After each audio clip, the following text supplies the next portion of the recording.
Hello and welcome back to Cardboard Decoy Plays. I almost said Nemoria. Kerbal Space Program. Okay, cool. Man, yeah, I actually spent all of today and yesterday editing the last of the Nemoria videos and posting them, so I do still kind of have Nemoria on the brain, even though it's been a while since I played it at this point. So I just want to point out, first of all, we have, oh, it went out of view, but there is our debris from the last stage of our little ship flying around the planet now in orbit. The debris from your ships will indeed collect and create their own orbital pathways, which I think is absolutely charming. Now, our goal is Minmas. First things first, we need to get out of Lunar orbit and get back into Kerbal orbit so that we can expand our... oh, there it is. You can see it fading in and out right there every now and then whenever they pass. And so once we're in Kerbal orbit, or in Kerbal sphere of influence, then we can actually plot out a way to get to Minmas. We can try to fly just straight this way and try to intercept it, but we're going to be still fighting way too many forces to be able to really pull that off. So it's a lot easier if you plan from a different SOI, at least as far as I can tell. So yeah, we're just going to... We're already pointed in the correct direction, which is that way. Doesn't make sense now, but give it a second. All right, 15, 14, 13... 12, 11, 10, 9, 8, 7, 6, 5, 4, 3, 2, 1. And there we go. Hopefully we don't have to burn too much. I don't think we will. Yeah. Easy peasy. Alright. Okay. We're gonna slow it way down because our mark is wandering just a little bit here. We're just trying to escape the moon's influence, so we actually don't need that much. The moon is not quite so gravity intense. So, another thing to note about this game, if you're looking at this and going, this is not what real spaceflight is like, these things have incredible masses that are blah blah blah, you're not wrong. However, everything in Kerbal Space Program is scaled down to about 1/10 of the size, but they have the same masses involved. So, what that does is basically make things very interesting. Again, not a rocket scientist, just having fun. But I do know that objects in space are actually about 10 times bigger and 10 times further apart as well. So that makes for some interesting shenaniganery. So, for lack of a better term, of course. Okay, so we're going to slow down our warp for just a second here, and then see if we can't come up with an intercept path for... Whoa, Minmas. Well, is it going to... Oh, that's a bit of a problem. Yeah, we're gonna have to match angles as well. So you see how it's at a little bit of an axial tilt. Is that the right term? It's a little tilty. It's that's, I think, the official term, is a little tilty. So we're gonna remove that node. It's not there. So let's try here. Add maneuver. Oh, is that gonna put us a little bit closer to Minmas? I don't know exactly how to... I've never tried to intercept Minmas before. This is a first for me, so bear with me here as I try to figure this out. We might correct for tilt first. I think that's probably the smartest thing to do. So let's find out where the best... There we go. That's the best example of the tilt I think we're going to find, which happens to fall on our apoapsis, so let's go ahead and line this up. Match the tilt as best as we can. Ooh. Alright, it's still a little wonky. It'd be nice. It'd be oh so nice. Let's see if we can... No? Oh, hold on. I've got an idea. I'm experimenting here. If we can get this flat, and then that flat, and then we have... Yeah, much better idea. No. Of where we want to try to add this maneuver. So here we go. Both of these lines are now flat. Let's match the tilt, like so. Yes. Okay, I feel relatively accomplished, and then we'll go from there. So let's go ahead and move into position. It's only going to be a 1-second burn to get our tilt to match with Minmas. And then, how much fuel do we have left? We have way over half of the fuel that we need, so... Or, I don't know how much fuel we are going to actually need, but let's go ahead and... There we go. And then, yeah, we're actually going to set Minmas as our target.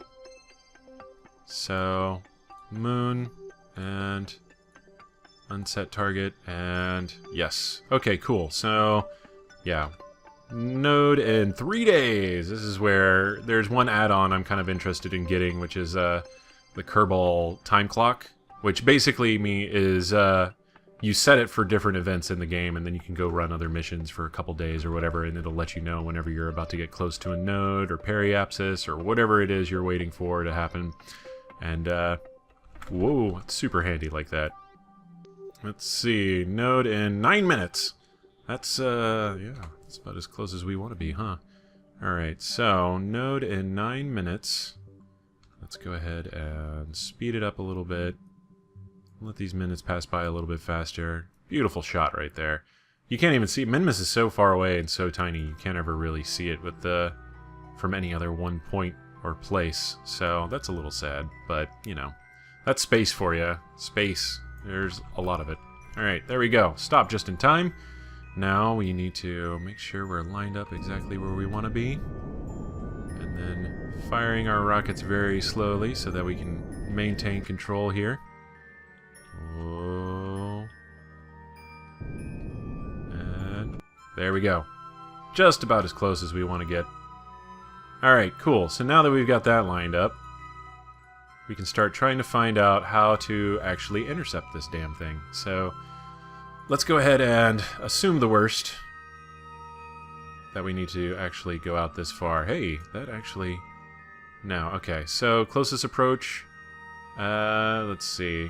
Target position of closest approach. Okay, cool. So, by the time we circle all the way around there, we'll have traveled about a third of this circle. So, for roughly every one of these orbits, it travels 1/3 of the way. So, every 3 orbits of Minmas, we get 1 of our capsule orbits. If that ever makes any sense. Let's see. So, that's actually probably really useful information that I just don't know how to make use of, to be honest. Okay, so... Alright, we still need to back it up a little bit. Actually, no, if it's going to be over there... Okay, cool. Alright, now we are hopefully figuring out... this is more or less a huge learning experience for me. Hey, there we go. We're getting a lot closer there. We want to shut that one down. Add maneuver there. This is all kind of trial and error after a point, unless you really want to sit down and try to do the math or, you know, actually be a rocket scientist, in which case more power to you. Let's see, if we adjust, there we go! We have an approach. Okay, cool. So, and it's only a 6-second burn, man, that feels good. That feels really good. Alright, let's turn in that direction. It's going to take a day and 3 hours to get to the node. So we'll speed up time again, and hopefully be on our way to Minmas here really soon. So, I still feel kind of stupid about running out of power so I can send logs, but that's going to allow us to take another EVA and crew report from Minmas, and we don't have to beam that back, and then we'll be able to fill up our other goo canister as well with data. So, it's actually already filled with goo, but now we can add the knowledge of the cosmos to it, and that will be worth hopefully some really good research. So is the plan. So, let's see... 3 hours. Oh, shit. I missed it by about 20 minutes. Let's pretend that didn't happen. How about that? Sound good? Do you see any police around? I don't. We're like... Jesus, I don't know. How many miles? Hundreds of millions? Yeah, here we go. We are 16,000 kilometers away, so, you know, I don't think the police are going to catch us.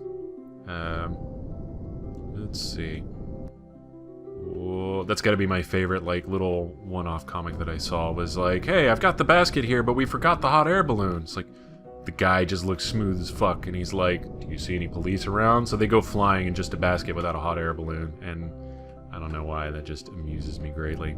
Alright, let's see. Alright. Looks like we still have our encounter, so that part is fine. I think that's also within the spirit of Kerbal Space Program, is to make these little mess-ups and then just be like, that's okay, we'll just fudge it until it works. Okay, so here we go. We are on approach to Minmas. going to slow it down and check my fuel. Oh, we got so much fuel. This is incredible. I'm really pleased with myself at the moment. Alright, times 1,000. We've been up here for 11 days. It's going to be 2 weeks before we actually reach Minmas. And we've already been to the moon, so... yeah, 2 weeks. 15 days. 16 days. 17 days. Here we go. We are on approach. We're almost there. Oh, look at that. Look at that. That's a wonderful catch. Alright, cool. Let's go ahead and speed it up just a little bit. Oh, wow. 20 days. Yeah, we're just sort of like suspended here. Now waiting for Minmas to catch up with us as opposed to the other way around. So, very, very cool stuff. Of course, as you can see, if we exit orbit now and then go over there, this is what you would call a gravity assist. The gravity of Minmas would fling us just enough away from Kerbin that we would be caught by the sun's sphere of influence and be forced to orbit roughly the same as Kerbin would for probably all of eternity. I don't know how easily I could recover that and re-rendezvous. But let's not do that. How about that? We've already got a really low periapsis for Minmas, which is fantastic. So what we actually want to start doing, maybe... I'm thinking. You know what? Let's get a little bit closer before I think myself into a real predicament. So, alright. We're going to warp times 100. We're going to pick up some speed. Whoa, okay. And 14 minutes to periapsis. It has been 21 days. We spent over a week in space waiting to get to Minmas. Just to put it in perspective there. Alright. Of course, again, to fly to the moon, it takes like, what, a month? IRL? That's nuts. A month, maybe 2 months. To get to Mars is even longer than that. Like, you know, at least a year plus some change. 16 months, something like that. I don't know. It's been a while since I've looked up my travel times to Mars. Those tickets are so expensive this time of year. Alright, let's see. That is prograde. We want retrograde, and we want to get there fairly quickly.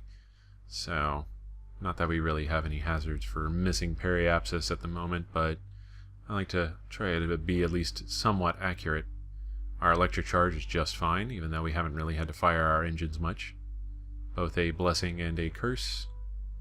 Let's see. And then we just burn. Ah, yeah, that's going to take no time at all. There we go. We are safely within Kerbin's sphere of influence, should we need to be. And then we will continue. And now we are safely in Minmas's sphere of influence. And it does not take a lot to adjust it. So we need to be super careful. I'm going to cut the engines. Let's see. Now let's aim for 40,000 kilometers above the surface. Again, Minmas appears to be much smaller than the moon. So...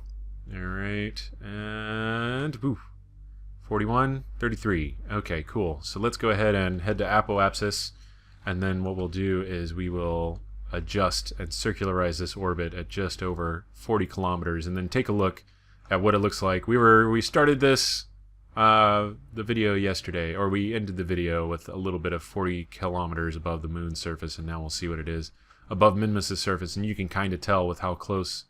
or the margins here in between the surface and our orbital path, just how much of a difference in size Minmas is from the moon itself.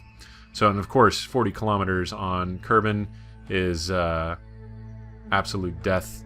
That's about the kill zone for as far as re-entry goes, where all the fire and nastiness happens. So, there we go. And our target being Minmas as it is, or it should still be our target, is that pink thing, which is pointing at the horizon for some reason. I'm not entirely sure what's up with that. Oh no, we're expanding orbit. Okay, cool. So we do need prograde orientation. Why are we so shaky? That's the weird part. But yeah, here we go. You can totally see it. You know what? We'll get closer. We'll do this.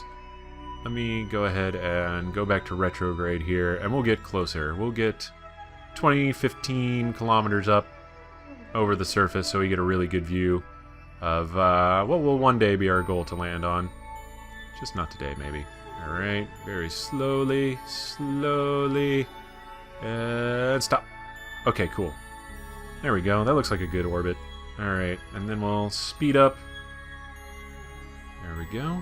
You can see our orbital velocity is incredibly slow. It does not take a lot to stay in the air, or the quote-unquote air above Minmas. And again, 1,500 kilometers is about the height you would expect to be getting Mach effects as opposed to re-entry effects on Kerbin. So thick atmosphere, in other words.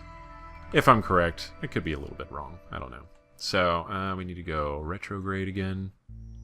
And then we'll get our apoapsis down to 1,500, as we had done before. Whoa, slow down, easy. I'm watching that electric charge. Running out of electric charge would just be really embarrassing at this point, and I'm not sure there's a lot we would be able to do to not crash. So, alright. And...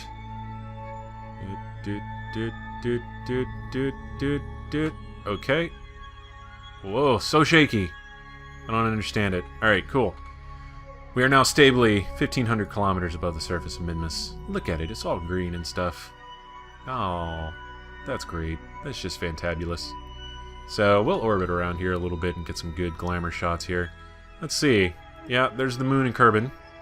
So, they're getting pretty small in our peripheral vision here. Where are they in relation to us, orbit-wise? Let's zoom out. Yeah, the moon is relatively close, and Kerbin's going to be pretty much the same distance regardless. So, the moon could be on the other side and even smaller. But, there you go. That's a pretty fun little display of what objects are like arranged in space. And here we are. We made it. This is the first time I've ever been to Minmas. Even like in my free play time, I usually get caught up making drones or trying to fly around the sun or catch an asteroid or something like that, but I haven't really tried to go to Minmas.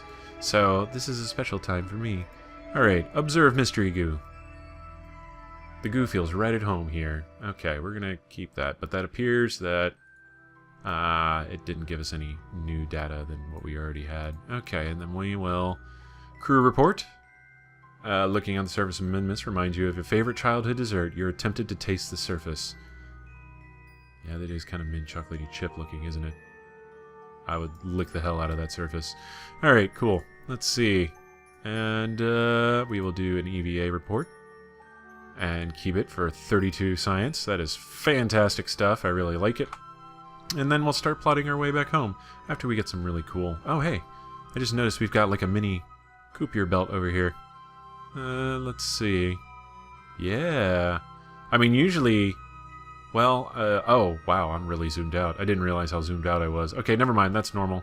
There's asteroids that fly by right outside of our orbit, the orbit of Kerbin, and probably in other places as well. And you can actually track them and then meet up with them in orbit and redirect them and all kinds of other fun stuff. And apparently NASA helped out with the planning of that, which says a lot for the integrity of this game and what it's meant to a lot of people. So, kind of fancy. I dig it. I like it whenever games tend to transcend the casual notion of what a game can do and then get integrated into something like that. Kind of like Fold did for molecular biology there for a while. I don't know. I never really tried to play Fold. I was always kind of curious about it, but it seemed like a massive headache.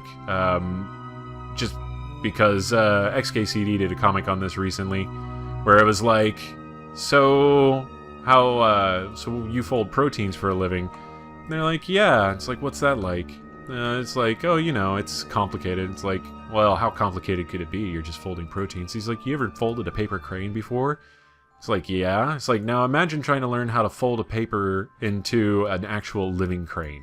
It's like, oh, okay. It's like, yeah, that's biology does that all the time. Look at this. This is beautiful. I love it. God, it reminds me, I did like EVE Online a lot because of its sense of scale that it kind of communicated. I always thought that was really fun. And then, like, zooming in and out from one place to another, it's sublunar, or no, it was super luminous speed, superluminal. Is that right?